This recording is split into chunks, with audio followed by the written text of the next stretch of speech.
তেতিয়া সমবায় সমিতিতে দীর্ঘদিন পরে এখানে ভোট হচ্ছে। আগের ভোট ছিল সিপিএম এর, এবার সিপিএম বিজেপি জোট করেছে। আমরা 9টা প্রার্থী দিয়েছি, সিপিএম 5টা দিয়েছে, বিজেপি 4টে দিয়েছে। অলরেডি এখানে আমরা 5টা সিটে উইনার হয়ে গেছি, একটা সিট টাই আছে, টাই চলছে। আমরা ভোট গঠনের জন্য যা সদস্য সংখ্যা দরকার আমরা পেয়ে গেছি। আমরা মমতা ব্যানার্জির সৈনিক, মমতা ব্যানার্জির হয়ে আমরা লড়াইটা এখানে করেছি। জয় জগন্নাথ, জয় বাংলা, জয় জগন্নাথ। 5টা সিটে, 9টার মধ্যে 5টা সিটে এগিয়ে আছে, একটা টাই চলছে। 5টা পেয়ে গেছি আমরা, একটা টাই চলছে, টস হলো। গন্ডগোল নেই, গন্ডগোল নেই আমাদের। এই যা হয় উত্তেজিত হয়। আমার নাম পীযূষ সরকার, চন্দ্রনগর তৃণমূল কংগ্রেসের সভাপতি। এটা তেতিয়া সমবায় সমিতি। আপনার নাম? পীযূষ সরকার। আপনি কে?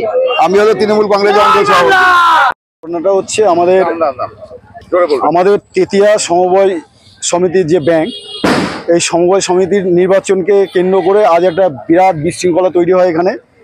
এইখানে আমরা ভোট গ্রহণ কেন্দ্র থেকে যখন আমরা জিতব নিশ্চিত, সেই সময় শাসক দল এবং প্রশাসন যৌথভাবে পরিকল্পিতভাবে আমাদের ওইখান থেকে ব্যালট বক্স নিয়ে আসা হয় ব্যাংকের মধ্যে, দিয়ে আমাদেরকে জানানো হয় আমাদের 3টে প্রার্থী এরা সমান সমান ভোট পেয়েছে।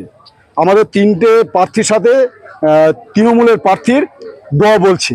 তো তারপরে কি বললো, ওরা বললো যে এখানে টস হবে, টসে আমাদের একটা জিতলো আর 2টো ওদের হারলো, ওদের জিতলো। দিয়ে এইখানে আমাদের 4টে দাঁড়ালো জোটে আর 5টা দাঁড়ালো তৃণমূলের।